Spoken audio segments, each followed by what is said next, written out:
Good evening there, everybody. What is happening? Hopefully, y'all are having a wonderful day today. So, when it comes down to it, I thought, of course, that I would do this little video that I thought would be very particularly interesting. And I think that I'm going to do this video as well, of course, talk about the Dmitry Bivol, title vacation or, overall with him vacating the title, of course, to fight Artebedabiev more than likely in a trilogy. But the reason why I wanted to do this video is because I seen this video the other day by that of DontaesBoxingNation, and I thought that it was a very important video to review. On my channel, even though I get a certain amount of people that may guess that I go a certain way or that I have a racial or a political agenda or narrative or anything like that, I try to be, of course, as unbiased as possible. Now, I, of course, view myself as being a relatively logical and objective and unbiased commentator, but the truth is that we're all going to a certain degree have certain biases, no matter what it may be, whatever your religion or demographic or, ethnicity is, or your age group, or, what era you come from, whatever it may be. But, I've had a lot of criticisms of certain fighters on my channel, and of course, I have thrown the word overrated, quite around, or around quite a bit. Now, of course, one of the fighters that I've criticized quite a bit as of recent for the resume has been that of Terence "Bud" Crawford. But I've criticized a multitude of fighters for their resume, probably on my channel for quite a while. I've criticized Deontay Wilder's resume. I've criticized, of course, that of Inoue's resume at one point in time. There was a commentator, I believe by the name of Dontra, that was asking me, well, you talk all the time about Terence "Bud" Crawford, but why don't you talk about Inoue's resume? Well, I actually have talked quite a bit about Inoue's resume in the past.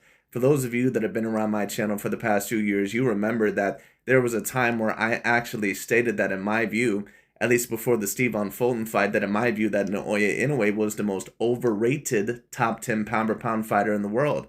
I personally had stated that. But of course, certain people, they may not go that far back on my channel. Point being is this. Whenever we talk about the pound-for-pound fighters right now, when you talk about the #1 pound-for-pound fighter, there might be certain disagreements. You're going to get people that believe that it's Canelo Alvarez. You're going to get certain people that believe that it's Usyk. You're going to get certain people that believe that it's Crawford. You're going to get certain people that believe that it's Naoya Inoue. You may even get an outside argument for someone like Dmitry Bivol or certain other fighters like that. But the one fighter that, in my view, that I will state is this, because even though I would say that right now Usyk is my #1 pound-for-pound fighter, if you were to make arguments about fighters such as Terence "Bud" Crawford or Canelo or Inoue, I could see why. But right now, I would have to say that Usyk, that he would be my definitive #1 choice as of right now, because when you talk about all the categories by rank by recent dominance, skill set, resume, accomplishments, and also that, I believe of, what's the other one that I rank by? I can't necessarily remember. Resume, dominance, skill set, accomplishments, and I believe recent success. Out of all those categories, Usyk, in my personal view, he's the one that has the best case as of right now. I think that Crawford, I think that, of course, that he could be up there, but I think that, in his last fight, he wasn't super dominant, and on top of that, he's just not been active enough. When you talk about Canelo Alvarez, of course, he has not really looked anywhere near as dominant, and of course his level of competition, he's not really fought anybody that I would state that would have been top 10 or top 20 pound-for-pound in his last couple of fights. Jermell Charlo, of course, but I mean, the Errol Spence win that Crawford got, I would have to say was more impressive in my view, and especially the Usyk win, the win that Usyk got over Tyson Fury, I definitely would have to say was more impressive, because I think that not only were those fighters now moving up in weights when those guys defeated them, but on top of that, I think that they were just more skilled fighters. It is what it is. But anyways, returning back to the point, out of all the fighters on the pound-for-pound list right now, I think that, to be quite honest with you, in my personal view, even though many people may disagree with me, I think that Gervonta Tank Davis might be the most overrated person on that list. And it isn't that he's not a talented fighter. It isn't that he doesn't have great physical talent and as well as decent boxing ability. But in his last fight against Lamont Roach Jr., I think that a certain amount of Gervonta Tank Davis did get a little bit exposed. And DontaesBoxingNation, of course, brought this up, and he made a video titled Code Words. And of course, the question was arisen of, is Gervonta Tank Davis overrated? But the thing is about DontaesBoxingNation, what we've heard a multitude of times, is that he likes to compare, especially his favorite black fighters, such as Shakur or Gervonta Tank Davis, even when they're on the come up, saying that they will eventually be the Michael Jordan of the sport. But whenever it comes to a Usyk or an Inoue or a Canelo, let's be real, a non-black fighter, he does not like to rain that praise upon them, only when it comes to his favorite black fighters. So now when the question is about Gervonta Tank Davis is if he's overrated by almost losing to a guy that was moving up in weight, a guy that had lost to Jamel Herring just a few fights ago, and a guy that had about only a 40 to 35% knockout ratio on his record, all of a sudden it's not a quote-unquote cherry pick gone wrong, which is exactly what the narrative would have been had this been Canelo Alvarez or Usyk or Inoue or something like that. But instead, it's, oh, well, Lamont Roach was much better than what a lot of us all thought or what a lot of people thought, and he's just a good boxer, so we need to give Gervonta Tank Davis credit. Well, here's the thing that I have to state. You can't keep having these standards with Gervonta Tank Davis or your favorite fighters, claiming that they're going to be the up-and-coming top 5 pound-for-pound fighters or the Michael Jordans of the sport, and then criticize Canelo when he doesn't look super good against either Edgar Berlanga or Jaime Munguia, or criticize Inoue when he doesn't look that good against TJ Doheny or something like that, or criticize Usyk against Danny Dubois. But then when it comes to Gervonta Tank Davis, you don't want to hold him to the same standards. You want to treat all those other guys with the harshest or the most brutal of standards. But then when it comes to your favorite fighters such as Gervonta Tank Davis, you want to put the kid gloves on. And I know this, there's going to be some people that come into my comment section saying that, oh, how come you don't say this or then away all sort of stuff. Once again, for those people that have been around my channel long enough, you know that I've went after Inoue's resume in the past. But right now, I can't say too much about Inoue because I don't think there's one list out there, at least from what I've seen, that actually has him as number 1 pound per pound. At the highest, they either have him at number 2 or number 3, which I don't think is completely out of the realm of logic or possibility. Because right now, even though I'd have Crawford slightly above him, it would only really be by 1 spot. And to be quite honest with you, really the only thing that is kind of keeping Crawford above Inoue at this point is that Errol Spence Jr. win from 2 years ago. That's really about it. So, I mean, it is what it is. But anyways, DontaesBoxingNation is going to talk about it. He also, of course, is going to talk about certain double standards that, of course, have to go with that of Gervonta Tank Davis. But anyways, let's get into it. Let's see what Dante has to say. Okay, so this is a video that I started to do right after the Gervonta Tank Davis versus Lamont Roach fight. It was a post that Clarissa Shields put up. She was giving Gervonta Tank Davis some advice. And then she was replying to some of the fans that were calling Gervonta overrated after his performance against Lamont Roach. So I decided to take... Because for all intents and purposes, Gervonta Tank Davis is overrated. And it's no offense against him, but at the end of the day, when you put on a performance like that, and then on top of that, I mean, if we're really going to be real about Gervonta Tank Davis here for a minute, what does he really have in terms of an argument for being high on the pound-for-pound list? And certain people are complaining that Gervonta Tank Davis is now being taken off the top 10 pound-for-pound list, and that's completely outrageous, and how can you do that? Well, let me ask you this question. What definitively puts Gervonta Tank Davis on the top 10 pound-for-pound list? Because before, it pretty much was the eye test and the level of dominance that he allegedly had. He just pretty much almost lost to a fighter against Lamont Roach Jr., a guy that was nowhere near the top 20 or even top 30 pound-for-pound list. And then on top of that, it's like, who does he really have on his resume, really? I mean, of course, we can talk trash, pretty much about any resume, but at least when it comes to Crawford being a top 5 pound-for-pound, at least he has the win over Errol Spence Jr., at least Usyk has the win over Tyson Fury and AJ Anthony Joshua. At least Canelo Alvarez, of course, there are older wins against Golovkin and stuff like that. But, at least the only recent loss that he had suffered was against Bivol, a weight class that he never really should have ever been at in the first place. At least when it comes to that of Inoue, he recently beat Stephon Fulton not that long ago. And then on top of that, unified a weight class afterwards and beat Marlon Tapales. And, overall, he's been doing his work in his own weight class. So, I mean, the thing is about Gervonta Tank Davis is like, what the fuck has he really done with his career, really? And he's a very good talent. But the thing is that the 2 biggest wins in his career are over Ryan Garcia and Frank Martin. Gervonta Tank Davis is the only fighter that, as of recent, other than Naoya Inoue, of course, within the past several years, that I've heard actually get top 5 pound-for-pound acclaim.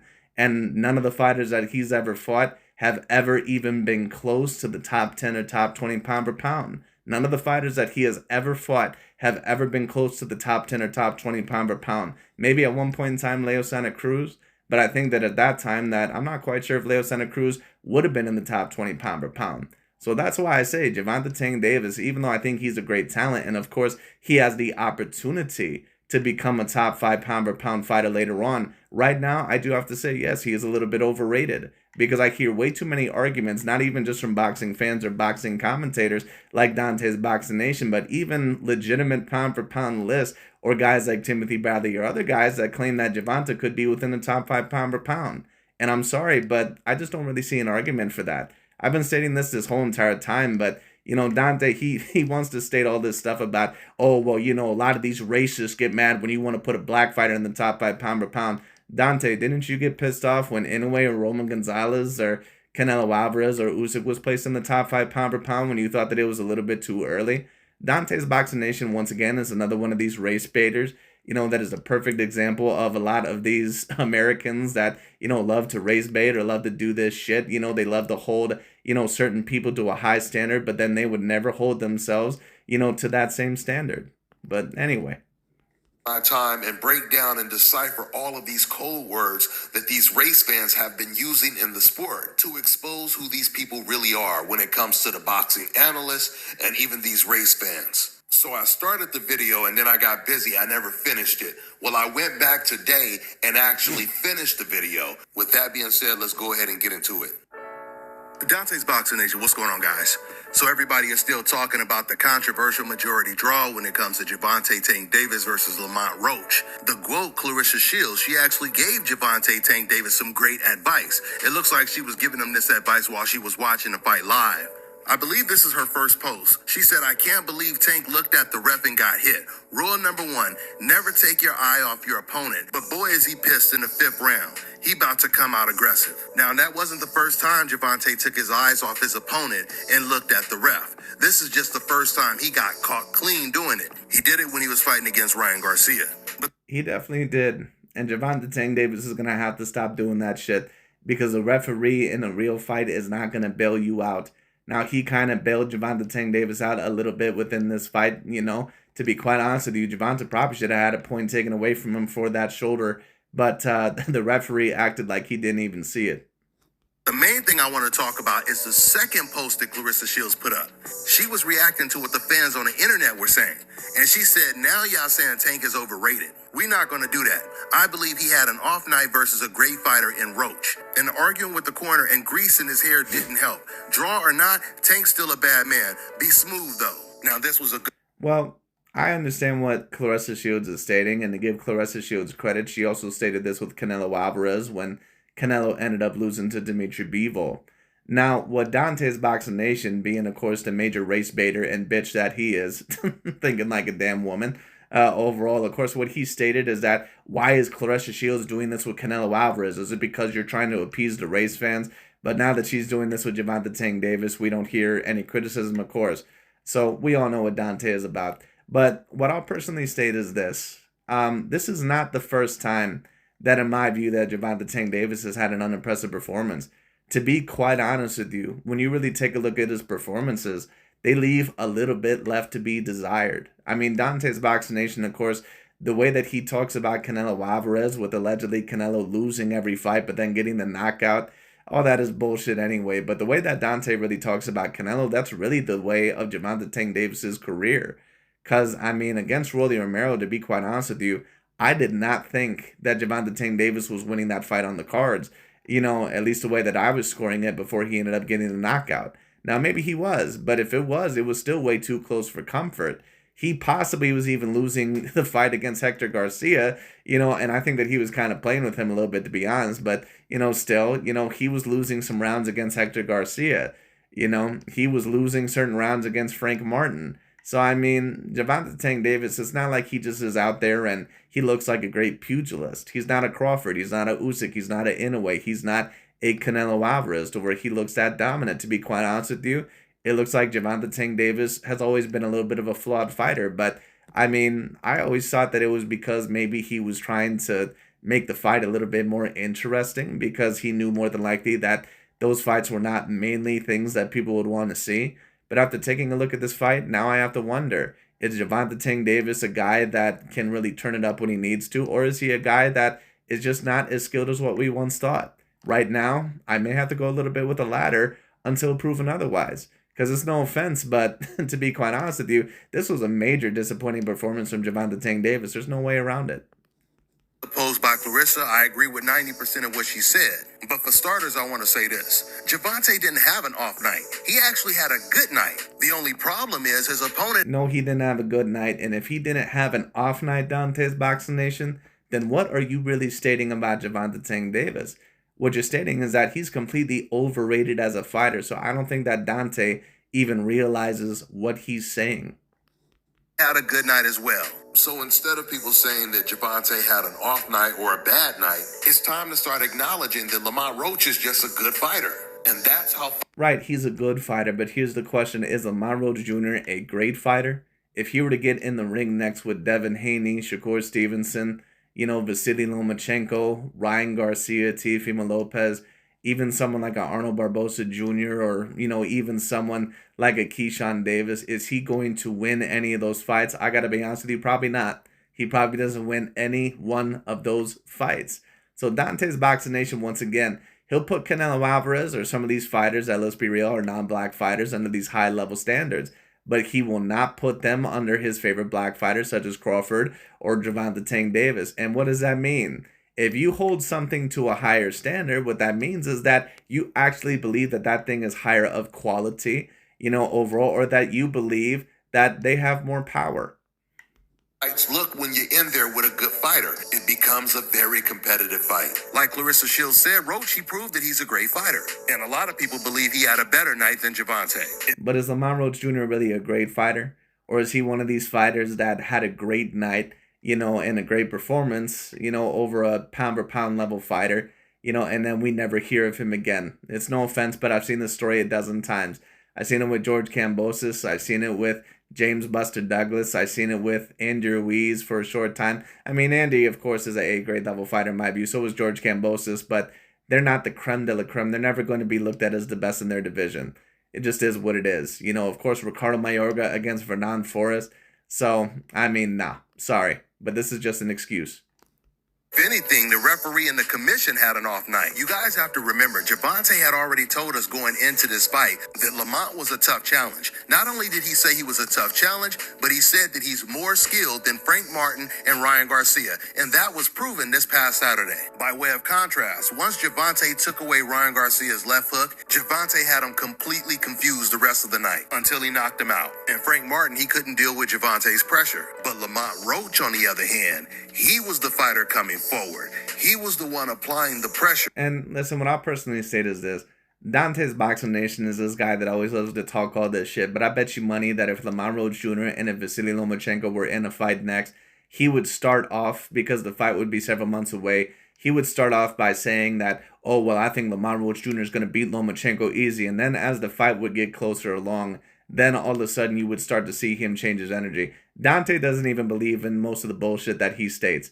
Because you can see overall, at first when there was talks about Crawford versus Canelo, he said that I think that Crawford's going to beat Canelo. But now that the fight is getting closer and nearer, what is he stating? Oh, well, I don't really know who's going to win this fight. Canelo has such a size advantage. He said the same thing with Charlo when he fought Canelo. Canelo, Charlo might have an easier time against Canelo than what he did against Castaño. Because that's how limited Canelo Alvarez is. Then as soon as the fight was getting closer, all of a sudden he was favoring Canelo. So this dude Dante, man, this dude is such a con artist. He's a charlatan. And he could deal with Gervonta's left hand. In fact, there were many rounds where he completely took away Gervonta's left hand. And when Gervonta threw the left hand, Lamont would counter it with his right hand. Something we've never seen before, which is one of the things that makes the sport of boxing such a great sport. Because we always get to see things that we've never seen before. Now, Clarissa, she also said, now y'all want to call Gervonta Tank Davis, quote unquote, overrated. Now, that is just a code word that race fans use, and I'm going to completely break that down with other code words that they use. Overrated means... Right, but the thing is with DontaesBoxingNation is that if you disagree with anything that he states, or, overall, if you claim that one of his favorite black fighters is overrated or that they had a bad night, Dante will immediately either claim that you're a racist or an Uncle Tom or something like that, which means what? That he's not the smartest of commentators. All Dante's Boxing Nation is a race baiter. He has no actual intellectual property whenever it comes to breaking down a fight or any of that stuff. So, I mean, it just is what it is. You're rated way higher than you're really supposed to be. Right, and he is kind of rated higher, way higher than what he's supposed to be. Especially the fact that some people are actually ranking him top 5 pound for pound. I mean, it's just absolutely ridiculous. It's a clown show. That's what the real definition is. Now, I'm going to give you guys a made-up example, and then I'm going to give you a real example.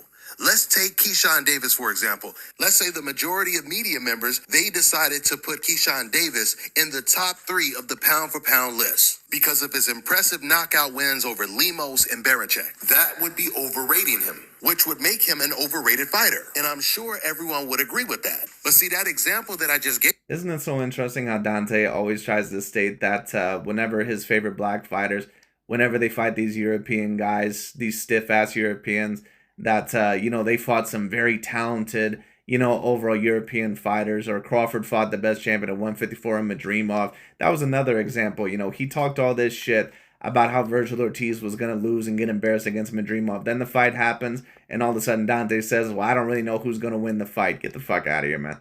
Like, this dude, once again, he's such a charlatan. He's a phony. You guys right now is exactly what old media has been doing since the inception. They often rate the fighters that they personally like way too high. Well, remember, the Europeans that Canelo Alvarez fights or Usyk fights, you know, those are weak European white boys. And then all of a sudden Dante will pull the argument out of his ass, you know, well, who's usually been more dominant in the face of boxing? Has it been black and Latino fighters or Caucasian fighters? Right. But then all of a sudden when it comes to Crawford or some of the guys like that, all of a sudden, no, they're fighting the creme de la creme. They're fighting the best Caucasians on the planet. Like, get the fuck out of here. Give you guys some real examples. Let's start with Nonito Donaire. Now, remember the Keyshawn Davis example I just gave you guys. So when it comes to Nonito Donaire, the very first time he really stepped up in competition, which was against Fernando Montiel, he knocked him out. And right after he knocked him... Nonsense. The first time that Nonito Donaire stepped up in competition was against Vic Darchinyan. Because Vic Darchinyan was, I believe, at that time a 2 or 3 weight division champ. So this guy doesn't even know what the fuck he's talking about. For those of you guys that don't remember, Nonito Donaire kind of popped up out of nowhere because Vic Darchinyan, who I believe was an Armenian fighter, he was a fighter that was looked at as having pound for pound acclaim at that time, or at least potential pound for pound acclaim, because he was knocking out a lot of guys at that lower weight class. Then one day, Nonito Donaire gets in there, whoops his ass, knocks him out with that left hook, and then, of course, he pretty much is on the map. Now, in my view, was Nonito Donaire overrated a little bit as a fighter? Yes. But the fact remains that when Dante says that the first time that he ever stepped up in competition was against Montiel, he has no idea what the fuck he's talking about, because he beat Vic Darchinyan, a guy that at the time was looked at as a real, you know, at least top 20 pound for pound fighter. So Dante doesn't know what the hell he's talking about. These guys always talk about boxing history, and they really have no relevancy, or they really, you know, don't have any place to talk about it because they don't know what the hell they're talking about. Now, Jim Lampley, who was calling the fight, he said immediately this knockout win puts him on the pound-for-pound list as number 2, right behind Manny Pacquiao. This was at the time when Floyd Mayweather was on. Which, of course, in my personal view, was overrating Donaire. And, of course, I believe even Max Kellerman at one point in time stated that if Donaire and if Mayweather were in the same weight class, that Donaire would win, which, of course, in my view, was overrating him. But, you know, anyway. Hiatus. So Donaire knocks out Montiel, and Montiel wasn't even that good, but he's catapulted to the pound for pound list. And not only is he on the pound for pound list, but once again, they put him at number 2. And really, they were just following Jim Lampley's narrative. Nonito Donaire, he was the perfect definition of an overrated fighter. And I agree with that. Don't get me wrong, he was... But here's the problem with Dante's Boxing Nation. He tries to make every non-black fighter on the pound-for-pound list into a Nonito Donaire or Roman Chocolatito Gonzalez situation. There's no shades of gray with him. Every you know, black fighter that is ranked on the pound-for-pound list is on the coincidental list, and someone overall that is completely dealing with double standards. And then every non-black fighter is someone that's on the hope list, and, you know, someone that doesn't deserve to be number 1 pound-for-pound and is just completely overrated. There's no shades of gray with Dante. He only works in extremes because he's an emotional race-baiting idiot. Anyway. A good fighter, but to put him at number 2 on the list is rating him way too high. Like when we take a look at fighters like Canelo, Inoue, and Usyk, those guys are way greater and better than what Nonito Donaire or Gonzalez ever were. Old media did the same thing with Chocolatito Gonzalez. They had him pound for pound number 1, the best fighter in the world, when nobody had even heard of him. And he didn't come close to having the type of resume that you would need to be number 1, the best fighter in the world. So there is no way Gonzalez, he deserved to be rated that high at number 1. Gennady Golovkin is another one. Way before he even fought Canelo Alvarez, they were calling him pound for pound number 1, the best fighter in the world. Well, some people were, but no list actually ever ranked Gennady Golovkin as the number 1 pound for pound fighter. Gennady was placed, I think, at highest at number 3. Not only were they calling him pound for pound the best fighter in the world, but ESPN came out calling him pound for pound one of the greatest fighters in the last 25 years. Now, Golovkin was a damn good fighter. Yes, and to be fair, Gennady Golovkin was one of the best. You can debate that he is one of the top 25 fighters of the past 25 years. Now, if you don't have him on that list, then that's up to you. I'm not quite sure if I would have him on that list either. But it's at least a debate. You're talking about someone that would debatably be the greatest middleweight of all time. Now, of course, certain people, of course, would disagree with that. They would say Hagler, they would say Bernard Hopkins, whatever it may be. Point is that Gennady Golovkin has the most amount of middleweight defenses of all time. And he did somewhat show his dominance. And, certain people, of course, may say, well, who did he beat? Well, here's what I'm also going to state. There's no offense against guys like Bernard Hopkins, but Bernard Hopkins, when you talk about him, if you really take a look at his resume, you take a look at a lot of the guys that he defeated at the middleweight division, other than like Felix Tito Trinidad and I think like Mike McCollum and a couple of other guys, like who the fuck were the guys that he really defeated there? No offense, but a lot of those guys were bums, dude. Like, it's no offense, but anyway. But the truth is, he was probably top 3, one of the most overrated fighters in the last 25 years. So all those fighters I just mentioned. And keep in mind that DontaesBoxingNation at one point in time had Deontay Wilder as the best heavyweight in the world, and also the guy that was top 4 pound for pound for having that certain amount of title defenses and really not beating anybody. Right now, once again, we're good fighters, but they were way overrated. Now, just by those examples I gave you right now, if Gervonta Tank Davis or Keyshawn Davis had the complexion for the protection, old media would have already had Keyshawn and Gervonta Tank Davis in the top 3 or at least the top 5. And No, they wouldn't have. At least not Keyshawn Davis, because the reason why they had Roman Chocolatito Gonzalez and Gennady Golovkin and Donaire that high, even though, of course, I disagree with some of those to a degree, especially Gonzalez and Donaire, those guys were either multiple weight division champions by then or they had so many title defenses. So, even though they definitely can have a little bit of a bias list for sure, not even they would go that far. But who would go that far? This idiot, Dante. Would already be calling Gervonta Tank Davis one of the greatest fighters or one of the greatest lightweights of all time. Just think about this. Gervonta has faced much better competition than Gennady Golovkin. The majority. He's fought debatably slightly better competition for his one weight class at 135. But to be quite honest with you, that fight that Gennady Golovkin was in against Danny Jacobs, probably, a more worthy name opponent than any of the names in Gervonta Tank Davis's career. 3 of his opponents were undefeated from. And some people might say, but what about Ryan Garcia? Ryan Garcia has never won a belt. So I need to see him actually win a belt. Anyway. Ryan Garcia to Hector Garcia to Frank Martin. A lot of Gennady Golovkin's opponents had previously been knocked out, had previous losses. The only big name he has on his resume is against Canelo Alvarez, and it was 2. And Danny Jacobs. But, of course, these guys keep trying to erase Danny Jacobs from history, because they want to erase that both on Golovkin's and Canelo Alvarez's resume. But anyways, that pretty much is about it overall, what I wanted to talk about this video. Of course, Dante, of course, also mentions something a little bit later on in the video about quote-unquote defensive fighters. And how many black fighters get labeled as defensive fighters and other fighters don't. And that's absolutely true, no doubt about it. But once again, this dude, DontaesBoxingNation right here, this dude is such a charlatan. Like, this dude, overall, once again, has the most amount of double standards and overall, once again, racist rants and all that bullshit that I've ever seen. You can't trust anything that this guy says. Everything he says is in complete racial motivation. Overall, and pretty much whatever one of his favorite black fighters says or does is whatever goes. You cannot trust this guy because he's just going to go with the black fighter no matter what. But anyways, that pretty much is about it for today. Thank you all so much for watching. I'll talk to you all later. Okay, so this is actually going to be the second part that I'm going to do. I was originally going to end the video, but I actually wanted to show you guys a little something because once again, Dante always talks about the Canelo versus Golovkin fights. Of course, whenever it suits him, he'll claim that one day that Golovkin was robbed, then the other day, when he has to tear down Golovkin, he'll claim that Golovkin didn't do enough to win.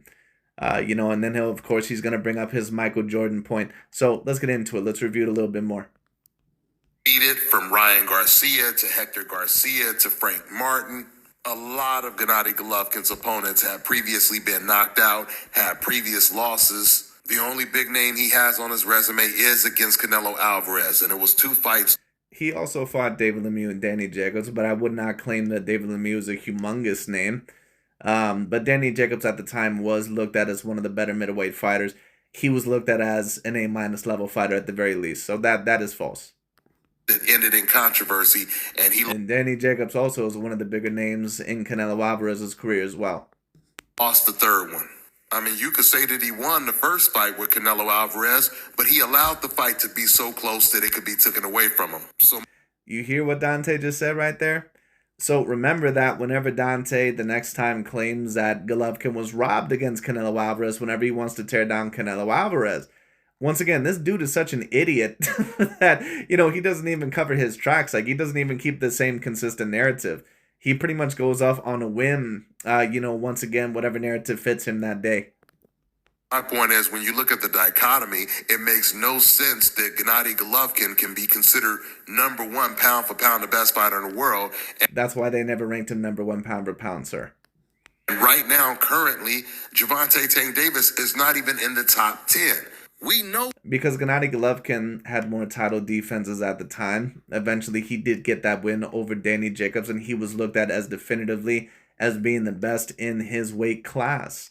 Gervonta Tank Davis, we don't really know if he's definitively the best of his weight class. To be quite honest with you, it's really a debate if Gervonta Tank Davis has been the best in any of his weight classes. I mean, probably, when he won the belt over Pedraza, I think that he was definitely the best there.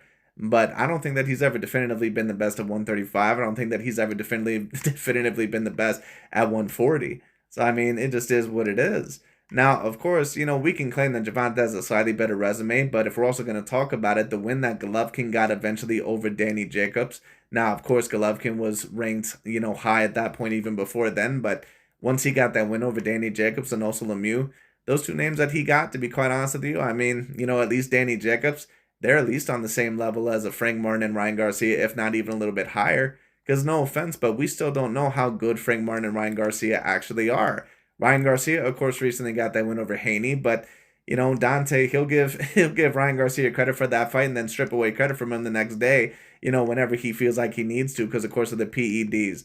But Ryan Garcia, in my view, he did beat a Devin Haney that also more than likely is on something, so I'll give him that. But he still needs to win a belt. He's never won a belt. What time it is? This is why you could never call Gervonta Tank Davis overrated, because he has never been Yes, you can. rated too high. Let me go even deeper. You see, when I tell you guys this is a code word that they use for black fighters, if you notice, the majority of fans that are calling Gervonta Tank Davis overrated are non-black fans. And if you have seen a history of their comments on the internet, I can guarantee you 98% of them have never called a non-black fighter overrated on the internet. And just to prove what I'm saying. Right, and let me ask you something, Dante. How many black fighters have you called overrated? How many black fans have you seen call a black fighter overrated, at least comparative, to a Canelo Alvarez? Because the majority of the fans that I see call Canelo Alvarez or Usyk or Inoue overrated, they're all black fans, every single one of them, or at least 99% of them. So once again, are you also on the mountaintop screaming to, your fan base or your demographic that, oh, well, we need to take it easy because these guys have accomplishments? That's why, once again, I have no respect for Dante's commentary whatsoever. This dude overall, wants you to hold yourself to the highest of standards. He doesn't even hold himself to the highest of standards. You never listen to somebody that does not practice what they preach. Saying to you guys, ask yourself right now. Because when someone does that, what that means is what? That they're just all talk and no action. People that you know personally that are boxing fans or call themselves boxing fans that have called Gervonta Tank Davis overrated. I can guarantee you, if you think about it, you'll realize they've never told you that some non-black fighter was overrated. And I'm not Right. And let me ask you something, Dante. How many black fighters have you called overrated? Because I've never heard you really state that. You know, I've never heard you say that Wilder was overrated, or Davis, or Shakur Stevenson, or Devin Haney, or, you know, any of those guys. The only black fighters out here you say that are overrated, that threaten, you know, the black American fighters like Anthony Joshua. Those are the only ones that I hear you claim that are overrated. You know, so I mean, is what it is. talking about after I make this video and the race fans listen to it, because of course you're going to now have some race fans in the comment section trying to say, oh, well, I'm saying right now that Gervonta and Canelo Alvarez are Well, the thing is this. You can't pay attention to what most fans and what most people state. The question is that if you're going to be an observer, an objective observer, which is what Dante claims to be, which of course he's not whatsoever, then we have to take a look at it analytically and logically, not worry about what the main populace says, because the main populace don't know shit about anything that they try to talk about. So the thing is that for those of us that call ourselves boxing aficionados, is Gervonta Tank Davis overrated? And in my personal view, yes, he is.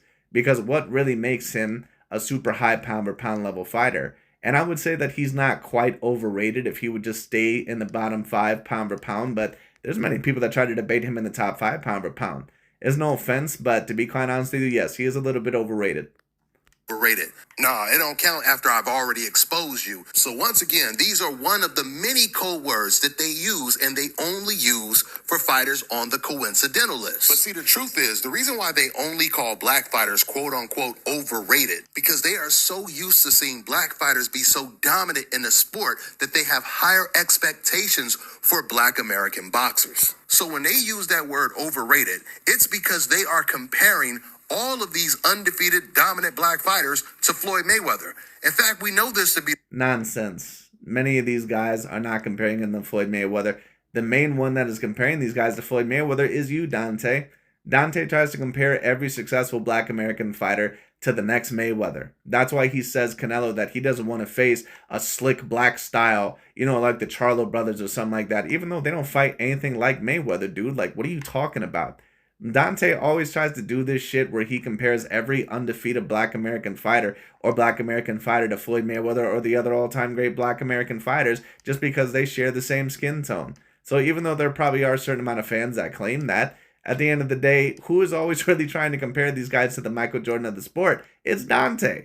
So what Dante wants, overall is that he wants to, he wants these other fighters like Canelo and Usyk to be held to the highest of standards, overall, but then not get credit when they accomplish great things in their career. But then when it comes to Gervonta Tank Davis and, his favorite black fighters, he doesn't want them to be held to the highest of standards, but he wants them to be held to the highest of respects, or the highest of quality. No, it doesn't work that way. It is what it is. But anyways, I just thought that I would talk about that because this dude is such a dingbat. But anyways, that pretty much is about it for today. Thank you all so much for watching, and I'll talk to y'all later.